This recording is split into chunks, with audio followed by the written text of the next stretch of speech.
merci déjà au Fashion Green Hub de m'accueillir. C'est toujours sympa de pouvoir discuter de ces technologies-là. Alors, je vais essayer de garder votre attention. Après toutes les présentations de Nathalie et de Teddy, c'est pas super facile, hein.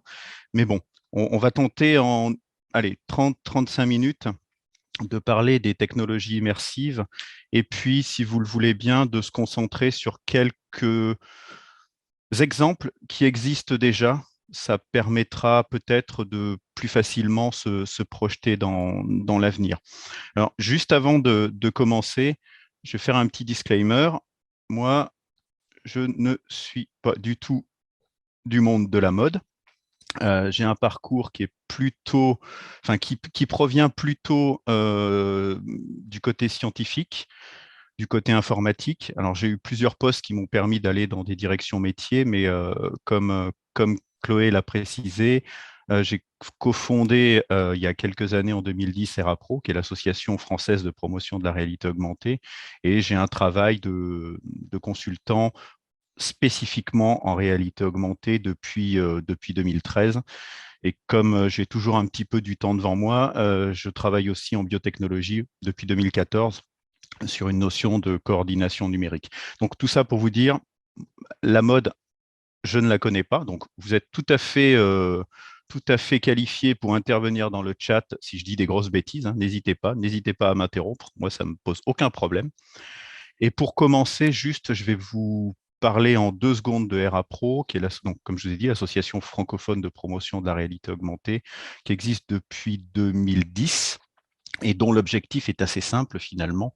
Euh, L'objectif, c'est d'informer sur ce qu'est la réalité augmentée et comment on l'utilise. C'est vraiment le gros des objectifs, qu'on le fasse à travers le site, qu'on le fasse à travers des interventions comme on fait aujourd'hui, ou qu'on soit en partenariat avec des associations, des groupements, dans des salons et des choses comme ça.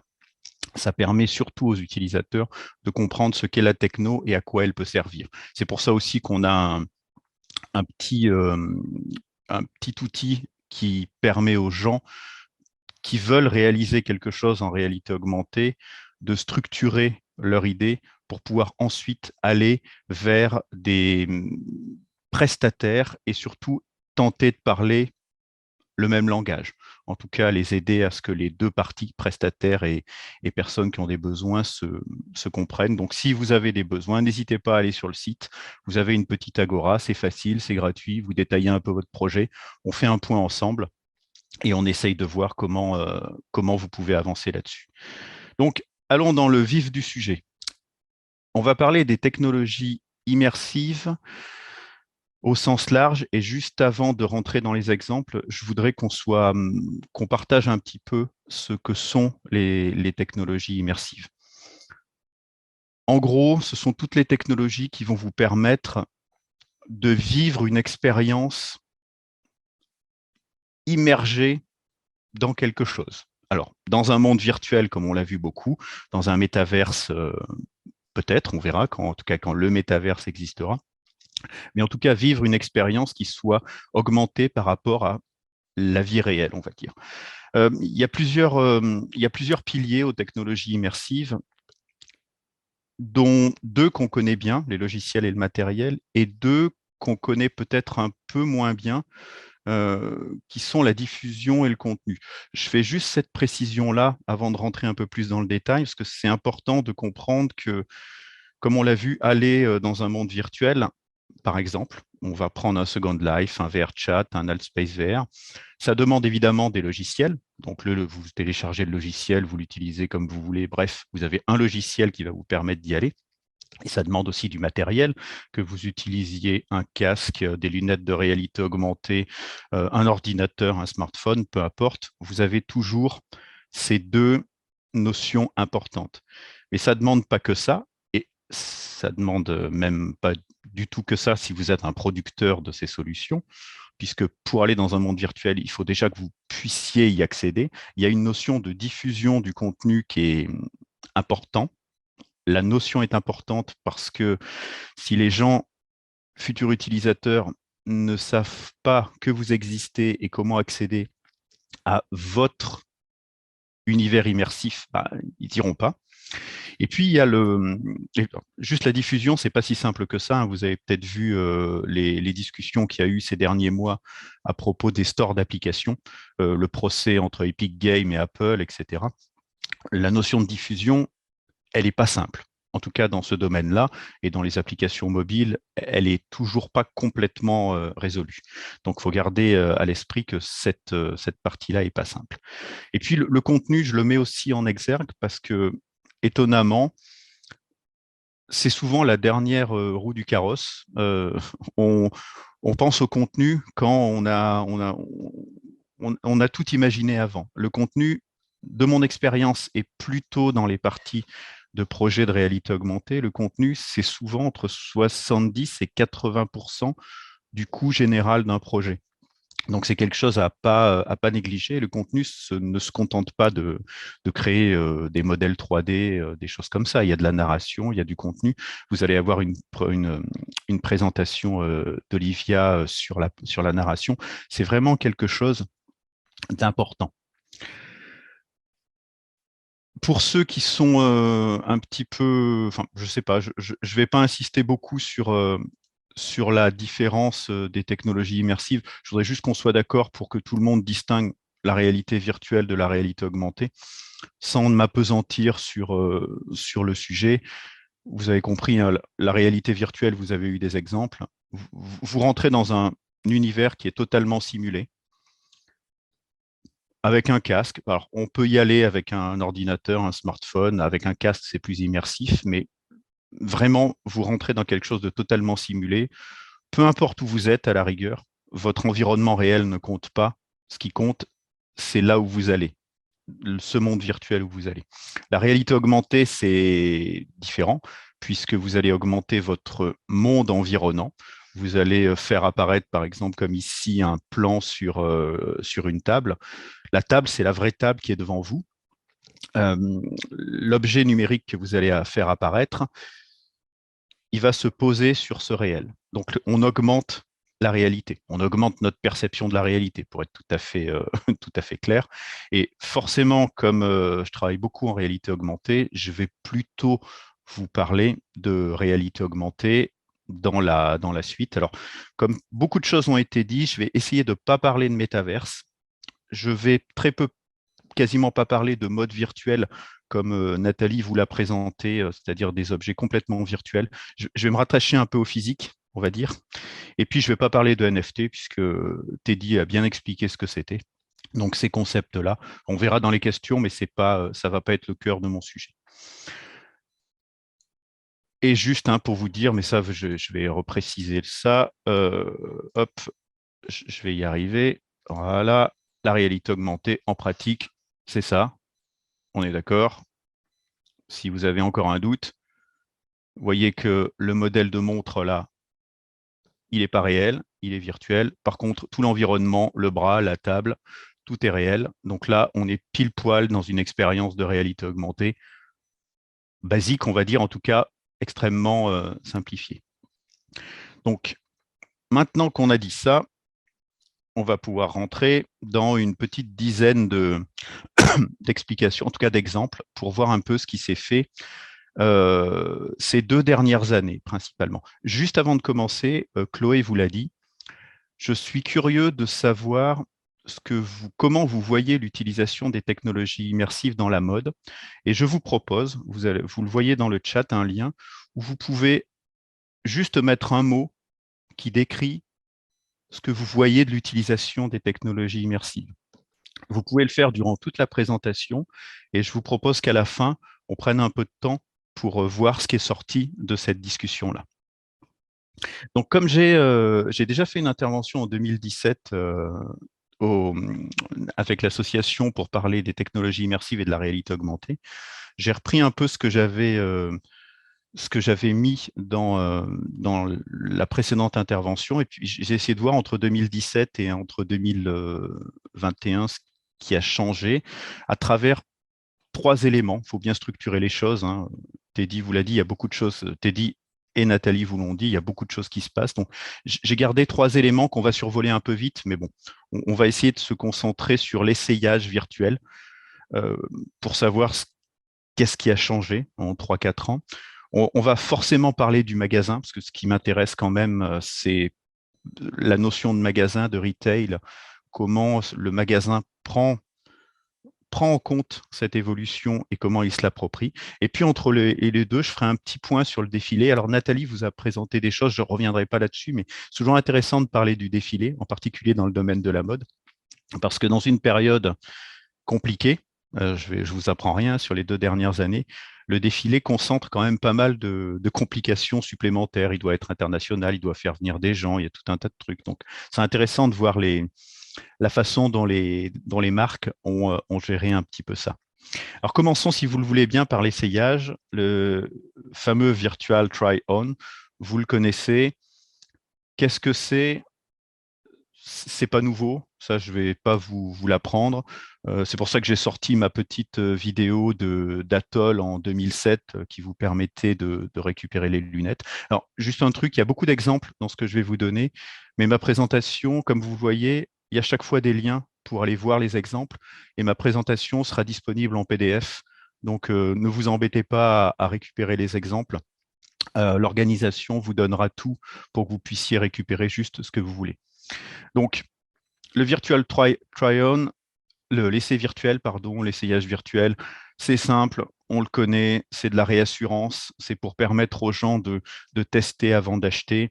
Ça permet, en particulier quand on parle d'action sur le corps, là vous avez les cheveux, le maquillage, les ongles, ça permet vraiment de se réassurer.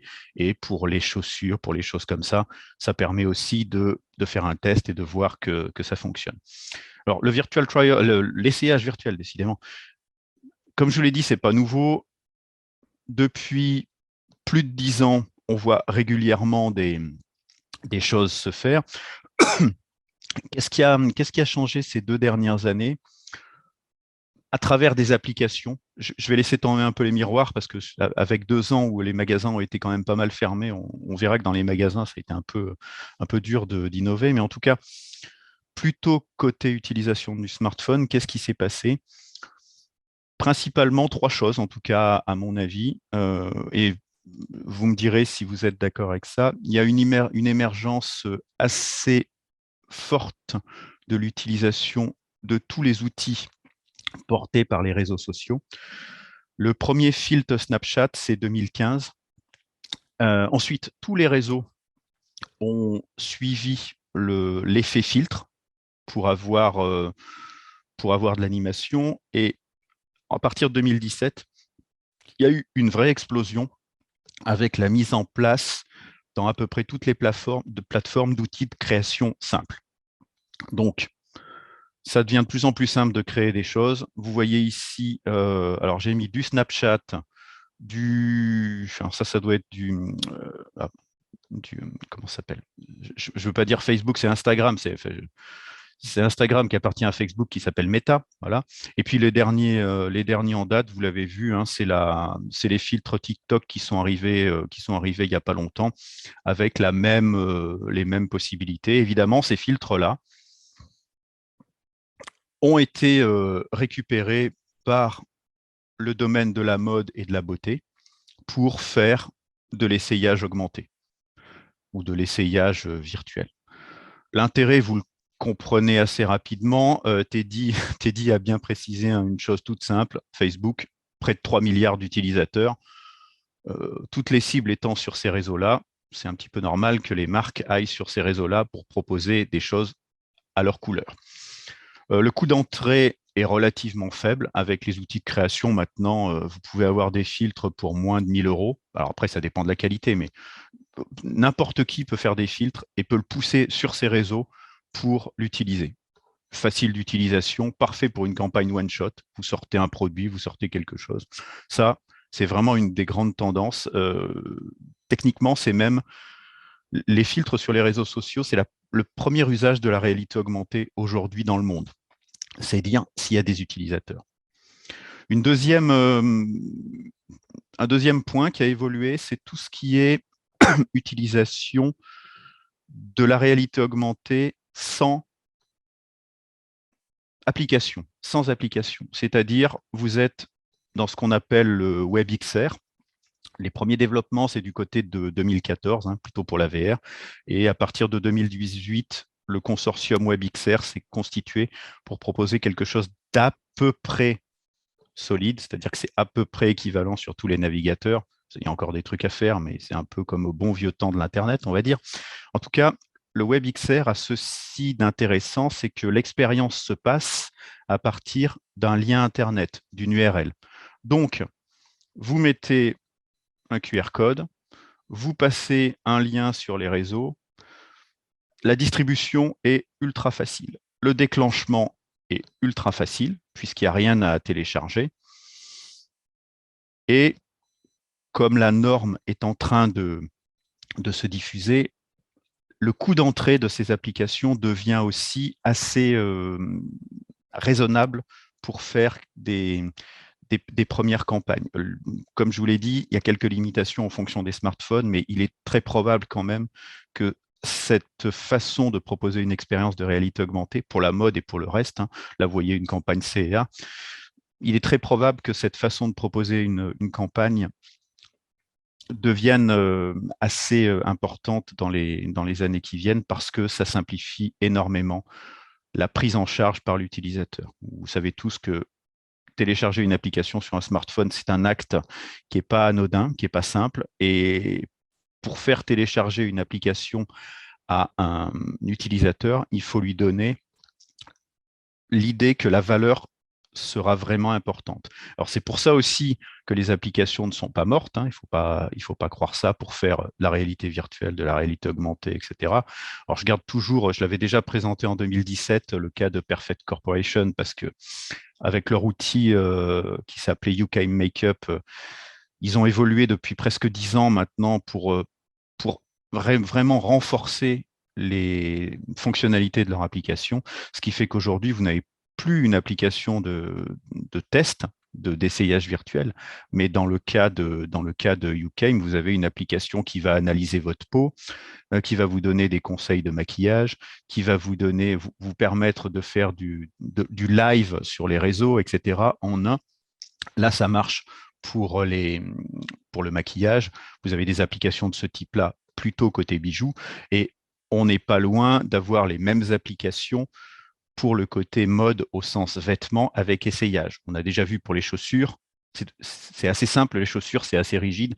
Ça reste un tout petit peu compliqué pour les vêtements parce que pour avoir un bon rendu du vêtement, il faut une bonne puissance, on va dire, du smartphone pour qu'il rende l'aspect tissu, mais ça arrive.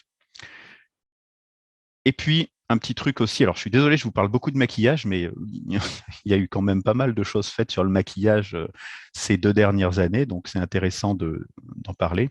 Un peu, on va dire, une petite utilisation collatérale, mais qui est intéressante et qui se base plutôt sur qui se base plutôt sur le confinement qu'on a vécu. On était tous en Zoom, comme on est actuellement derrière des caméras, et ça a donné l'idée à L'Oréal de sortir Signature Face, qui est un outil de maquillage virtuel directement utilisable euh, sur les outils de webconférence. Je trouve l'idée vraiment géniale, assez simple techniquement, mais vraiment géniale parce que ça correspond à un besoin assez clair et on peut imaginer décliner ça à plein de sauces, on va dire. J'ai même vu une appli qui vous permettait d'avoir un costume virtuel. C'est une appli japonaise pour vos réunions Zoom. Alors, bon, je ne l'ai pas utilisé là, mais vous imaginez ce que ça peut donner. On parlait de mode virtuel tout à l'heure. On va peut-être avoir une mode Zoom ou une mode webconférence qui va se passer et qui permettra de ne plus acheter le fameux costume dont on a besoin pour l'entretien d'embauche, mais juste choisir derrière sa galerie virtuelle. Alors, le défilé de mode, je vais passer là-dessus. Si vous avez des questions, n'hésitez pas à utiliser le chat. Je le garde, je le vois, je le garde. Et puis, n'hésitez pas aussi à utiliser l'adresse WooClap pour mettre les petits mots dont je vous ai parlé. Le défilé de mode, c'est intéressant Parce que, encore une fois, c'est pas nouveau. J'ai l'impression que je répète un peu les mêmes choses, mais ça me permet aussi de vous expliquer que le développement de ces technologies immersives-là se font dans un temps qui n'est pas si court que ça. Même si tout le monde parle du métaverse depuis 6 mois et qu'on a l'impression que c'est une grande nouveauté, en tout cas le concept du métaverse, il y a des choses qui se font depuis longtemps, et il y a des marques qui sont depuis longtemps dans ces outils pour en comprendre les bénéfices et les inconvénients. Je vous ai déniché un petit bijou qui est un défilé L'Oréal dans Second Life en 2007. Alors, c'est un peu accéléré, vous verrez, à cause du framerate de prise de vue dans Second Life. Vous avez l'impression que les gens bougent vite, mais c'est un peu plus fluide quand vous êtes dans le monde. Et donc ça se passe en 2007. Donc, c'est intéressant de voir que des choses se faisaient avant et ont continué à se faire et qu'on n'a pas découvert lors du confinement qu'on peut faire un défilé de mode dans Second Life. Et d'ailleurs, pour ceux qui utilisent Second Life ou ceux qui veulent l'utiliser, hein, ça existe toujours, euh, il y a toujours une très forte création pour une création, j'entends, au niveau mode, dans Second Life. C'est assez étonnant de voir comment le monde, en tout cas beaucoup de créateurs ont pris ce monde-là comme un espèce de terrain de jeu pour créer des choses. Alors, évidemment, durant le confinement, je reprends les deux exemples de Nathalie. Elle vous a parlé de Balenciaga. Alors, je vous remets le film en elle-même, mais c'est intéressant de voir que Balenciaga a résolu le problème avec son jeu vidéo, enfin, en faisant un jeu vidéo au niveau mode. Euh, Très beau, vraiment très beau. Si vous avez l'occasion de le récupérer, je crois que vous pouvez encore en passant par Steam. C'est assez superbe, c'est assez froid, mais bon, j'imagine que c'est le domaine qui veut ça. En tout cas, la réalisation est assez superbe, faut le dire. Et le choix a été fait sur un défilé à une seule personne. C'est pas collaboratif. Euh, alors, on peut aimer ou pas aimer, mais contrairement à ce que vous avez vu tout à l'heure sur l'Animal Crossing, où le concept du défilé dans Animal Crossing, c'était justement le collaboratif, amener plein de gens voir le défilé et interagir entre eux. C'est intéressant de voir ces deux approches. Alors, ne connaissant pas l'univers de ces marques-là, peut-être que c'est lié justement à cet univers de marque, je ne sais pas. En tout cas, c'est deux approches qui ont été faites et qui sont intéressantes. Alors, on est d'accord, hein, faire un défilé dans Animal Crossing ou faire un jeu vidéo spécial pour un défilé, c'est loin d'être à la portée de tout le monde. Ça demande un poil de budget. Mais bon, c'est possible. Pour des choses plus raisonnables, vous avez ce genre d'expérience. Alors là, je vous en ai donné deux. C'est de la réalité augmentée. On est sur quelque chose de relativement simple des deux côtés parce qu'on l'utilise avec un smartphone et on a des outils, des plateformes de création qui sont suffisamment matures pour que, encore une fois, le coût d'entrée ne soit pas absolument délirant, même pour une petite marque. Là, vous avez une campagne de Holomi, enfin Azos et Holomi, qui ont fait avec une idée très simple, hein, c'est de faire un défilé à la maison pour que le défilé soit personnalisé, mais dans le contexte de la personne. Alors, d'un côté, avec Holomi, vous avez un défilé personnalisé chez l'habitant. De l'autre côté, avec ce que vous voyez ici, qui a été présenté pendant la Boston Fashion Week, l'idée, c'est de rendre aussi l'expérience Boston Fashion Week plus personnalisée. Donc, c'est-à-dire proposer à des gens un contenu un peu plus spécifique et personnalisé en fonction de leur centre d'intérêt, avec une technologie de réalité augmentée qui est assez basique, hein, vous le voyez ici, ce sont des photos, des vidéos. Alors, vous pouvez voir des modèles, vous pouvez voir des choses, ça va un peu plus loin, mais ça reste relativement basique. C'est intéressant de voir que l'idée de ces expériences, c'est de parler d'un nouveau moyen de communication avec le client, comme vous voyez là, en tout cas d'expériences plus intimes de la notion de défilé ou de présentation qui se rapproche beaucoup de ce qu'on pourrait imaginer en boutique. Alors évidemment, pour le défilé, il y a quand même quelque chose qui est en train de se développer et qui est absolument impressionnant. C'est que contrairement à ce que vous avez vu avant, qui restait une espèce de défilé, mais plutôt en 2D, en réalité augmentée, mais plutôt en 2D, qui n'avait pas cette notion de profondeur. Aujourd'hui, on voit se développer de la capture volumétrique comment ça s'appelle, de personnes qui permettent de faire des choses assez délirantes. Là, vous avez un exemple avec 4D View que vous connaissez peut-être, qui ont fait un partenariat avec Real Illusion. Donc 4D View fait la capture volumétrique, comme vous le voyez, et Real Illusion propose une plateforme que vous voyez en illustration à droite pour utiliser ces captures-là en réalité augmentée. Et c'est assez impressionnant de voir que aujourd'hui, cette capture volumétrique, elle devient assez accessible en termes de coût et elle permet de produire des contenus qui vont être accessibles à la fois en réalité augmentée, comme on peut le voir, on va le voir avec Real Illusion ici, voilà le rendu, on va dire. Et vous pouvez bien sûr tourner autour, hein, il n'y a pas de souci, c'est vraiment de la capture volumétrique, de la vidéo volumétrique. Donc le rendu est assez sympa. Mais ce que vous avez capturé là, vous pouvez aussi l'utiliser dans un univers de réalité virtuelle pour, par exemple, faire un défilé sur une scène. Le contenu est le même, vous pouvez le réutiliser. C'est assez bluffant et bon, je ne veux pas dire qu'on est au début, parce que j'ai l'impression de dire à chaque fois on est un peu au début, mais en tout cas, il y a plein de choses qui se font sur ces domaines-là, à tel point que il y a 2 mois, on a eu la première capture volumétrique diffusée en direct. Alors là, vous allez le voir, je vais juste vérifier si ça fonctionne. Donc là, c'est filmé dans mon salon. J'espère que ça fonctionne. Voilà, hop, c'est le résultat d'une interview en direct, en fait.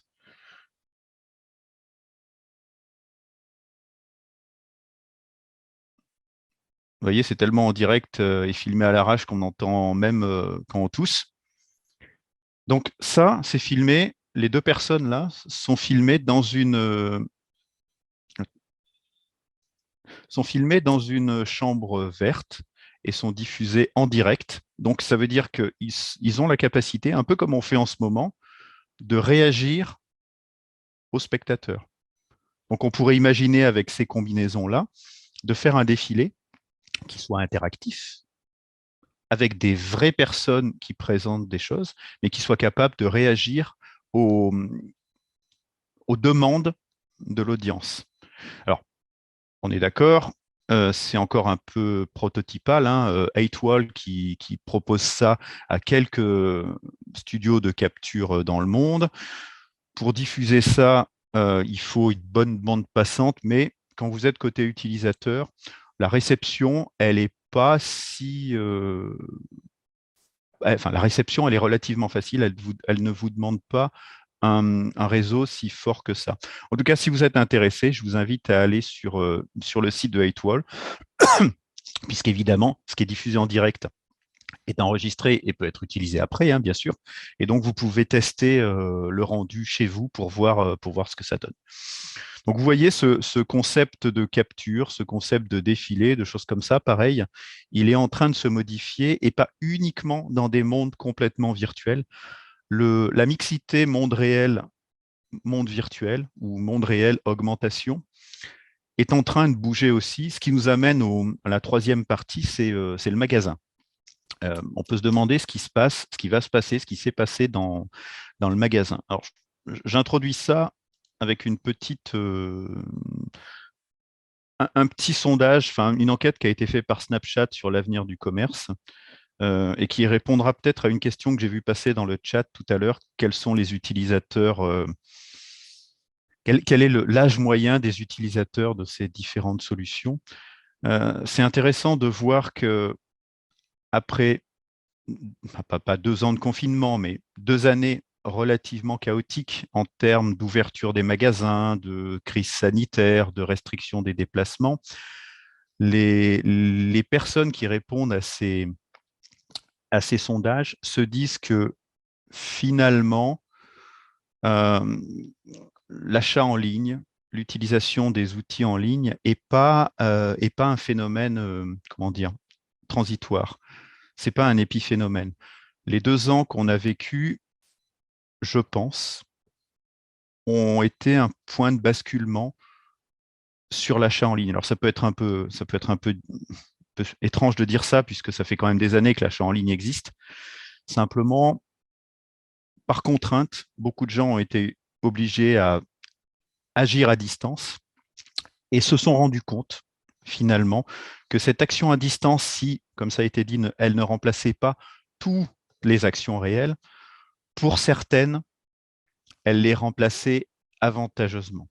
Et vous voyez que c'est étonnant parce que quand on demande aux gens s'ils envisagent de faire une majorité d'achats en ligne ou en magasin dans les 12 prochains mois, ben, quand on parle de mode, il y en a quand même 40% qui envisagent principalement de le faire en ligne.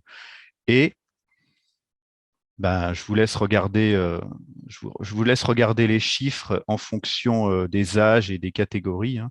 Majorité en magasin, violet foncé, majorité en ligne, violet clair, majorité en ligne, violet foncé. Vous vous rendez compte que la tendance qu'on connaissait déjà, elle a été renforcée par la période qu'on a vécu. Et il y a d'autres enquêtes, hein. Là, bon, on pourrait dire c'est une enquête de Snapchat, forcément, c'est un peu orienté. Il y a d'autres enquêtes dans différents domaines, dans d'autres secteurs qui montrent que les choses sont un peu dans cette veine-là. Si vous allez voir, par exemple, vous avez un bureau d'études américain qui donne le nombre de retours au bureau aux États-Unis.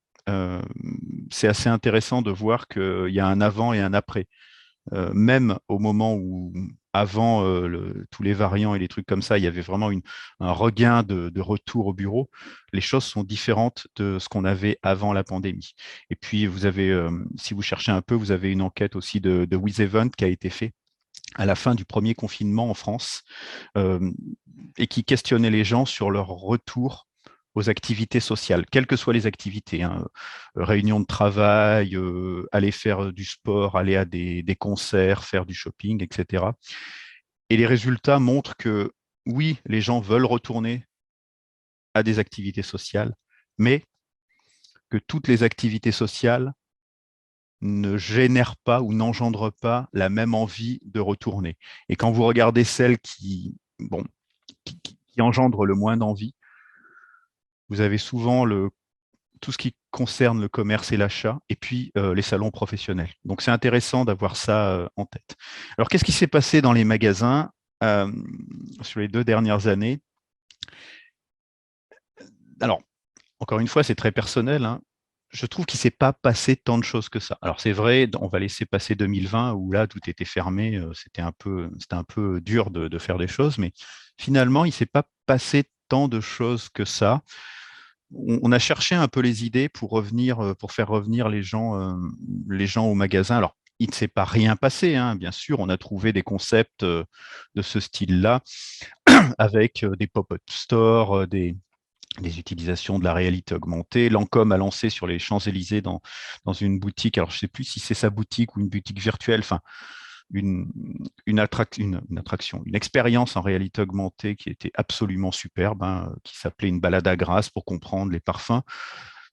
Bon, superbe, mais 4 minutes, hein, donc ça laisse l'expérience assez limitée. On a trouvé des expériences de pop-up. Donc là, je vous en ai donné un dans une boutique d'un grand magasin, enfin d'un centre commercial de Londres, avec un coin pop-up qui a été fabriqué et où on pouvait avoir une expérience de réalité augmentée. Alors, pardon, je reviens juste sur mon truc, je clique à l'envie. Dans l'expérience de pop-up, alors vous le voyez peut-être pas là parce que c'est un peu petit, mais vous avez ici, alors attendez, je prends mon laser, vous avez ici un QR code. Et donc, vous pouviez venir, flasher le QR code, avoir une expérience en WebXR, dont je vous ai parlé tout à l'heure, pour faire pousser des fleurs dans la boutique et des champignons. Bon, c'est mieux que rien. Je vous laisse définir si vous considérez que c'est intéressant ou pas. Bon, et puis ça c'est l'expérience du pop-up store de Vuitton à Paris. Vous alliez devant la boutique, vous lanciez l'application, donc vous avez téléchargé une application, et puis vous voyez ça. Donc c'est joli, hein? Vous avez un chien qui sort, qui appelle ses amis, qui monte sur le magasin et qui joue de la musique. Je vous laisse me dire ce que vous en pensez. Je ne sais pas trop quoi dire. Je trouve pas ça très engageant, en tout cas. Pas très innovant, pas très engageant, un peu loin de la conception des demandes clients, de l'attractivité du magasin. Mais bon, ça existe. Il y a eu d'autres choses, hein. Là, je ne vais pas faire je vais faire un peu mon méchant. Donc, il y a eu des choses intéressantes, peut-être un peu plus basiques. Bon, alors ça, c'est pas de la mode, hein. Je suis désolé, j'ai pas trouvé de truc vraiment complètement défini dans la mode, mais ça, c'est la foire au vin de Carrefour. Alors, c'est pas de la mode, mais c'est une utilisation qui a été faite avec Wondershop, que je trouve intéressante parce qu'elle est relativement basique, mais extrêmement ciblée sur les besoins du consommateur, c'est-à-dire, bon, voilà, on a besoin de savoir d'où vient le vin, est-ce qu'il se couple avec certaines choses, est-ce qu'on peut aller sur la fiche produit. C'est assez basique. Des fois, on peut se demander si la réalité augmentée a un intérêt là-dedans. Alors, elle a un intérêt parce que, comme vous savez, dans le commerce, l'important, c'est que les gens touchent le produit et la réalité augmentée force les gens à toucher le produit, vous le voyez, pour aller prendre de l'information. Donc, c'est intéressant. Ça, c'est pas très compliqué, ça a bien marché. C'est vraiment une utilisation avec une valeur ajoutée, une utilité très claire. Puis, une autre chose qui a bien marché, que vous connaissez peut-être, hein, c'est des locales de l'étape. Hein. C'est Outside qui a, qui fait un jeu Astérix depuis très longtemps, Astérix et Obélix de chasse au trésor, et qui a travaillé avec l'éditeur au moment de la sortie de la dernière BD pour mettre en lien le jeu, le concept de chasse au trésor et les gens, allez, les libraires qui vendaient la BD avec un système de connexion des deux, c'est-à-dire qu'il y avait des exclusivités qu'on pouvait aller chercher chez les libraires, la BD était augmentée, etc. Donc, vous voyez le concept en fait. Hein. L'idée, c'est de faire de l'attraction dans le magasin pour lui promettre quelque chose. Donc, ça reste, alors, je ne veux pas dire basique, c'est des choses qu'on avait vues, mais l'idée est vraiment intéressante et ce qu'il y a d'intéressant aussi, c'est que ça a vraiment amené des gens en magasin. Donc, bon, ma conclusion sur le magasin, elle est un peu ambiguë. Je n'ai pas vraiment de conclusion. Je trouve que les 2 dernières années ont été assez pauvres en réalisation et d'autant plus pauvres que quand vous regardez ce qui a été fait, par exemple, alors là, c'est la London Fashion Week, je crois, ce qui a été proposé comme très innovant. Alors, je vous coupe le son, hein, mais vous connaissez peut-être ça. Ce qui a été proposé comme très innovant, c'est ce type de réalité augmentée qui reprend le concept du portail, hein, que vous connaissez déjà, mais qui est ni plus ni moins que de faire une boutique virtuelle. Donc, on lance l'application, on ouvre la boutique, on rentre dedans et puis on a une boutique qui présente des trucs. Alors, bon, voilà, c'est ce qui a été présenté comme très innovant, ce qui, moi, me pose question parce que on vire ni plus ni moins la boutique. Hein. Donc, bon, je ne sais pas, pareil, hein, ce que vous en pensez. Dites-moi ce que vous en pensez, comment vous trouvez ça. J'ai du mal à avoir une vraie opinion sur le sujet. En tout cas, côté retail, c'est pas ce genre de solution que je préconiserais. Mais bon, on peut le coupler à plein d'autres utilités, puisque ça, par exemple, on peut l'imaginer intelligemment à l'intérieur d'une boutique pour avoir un pop-up store virtuel, mais à l'intérieur d'une boutique où on garde le lien avec le vendeur, par exemple. Et puis, juste une petite remarque. Donc, ça fait déjà 40 minutes que je parle. Je ne vais pas parler trop longtemps. Si on veut avoir un truc. Si vous voulez vous amuser, allez voir le Virtual Market qui est ouvert actuellement, qui est un événement japonais qui a été, dont la première édition date de 2000, 18 et qui vous permet de comprendre un peu où en sont les Japonais dans la notion de magasin virtuel et de vente virtuelle. Vous pouvez y aller par VRChat, etc. Vous verrez qu'on a quelques années à rattraper peut-être. Je termine juste par deux petites limites qui ont été abordées un petit peu aussi dans les autres présentations. Pour la réalité augmentée, il y a vraiment un problème de device, hein, vous l'avez vu, on fait de la réalité augmentée avec des smartphones et c'est pas pratique, donc ça c'est clair. On attend que des lunettes arrivent, on verra. J'ai pas de choses très intéressantes à vous dire dessus. On verra ce qui arrivera, mais c'est sûr que quand on aura des lunettes, ce sera beaucoup plus simple, par exemple, d'aller sur un pop-up store. Et puis, pour répondre à une question sur l'haptique et le toucher, bon, il existe des choses actuellement. C'est encore un peu expérimental, donc si vous voulez les tester, allez les voir. C'est pas avec ça que vous toucherez que vous ressentirez le drapé d'une robe. Et puis en conclusion, je vous laisse. J'ai pas de conclusion, si ce n'est que c'est compliqué de prédire l'avenir. Donc, si vous pouvez le faire, moi, je suis intéressé d'avoir votre vision. Et sur le reste, un grand merci pour votre attention. Merci beaucoup, Grégory, pour toutes ces explications. Je n'ai pas noté de questions, simplement des réflexions, voilà, suite à ce qui a été dit. Effectivement, les exemples qu'on a pu voir en retail mode, certains considèrent que c'est plus du gadget qu'autre chose.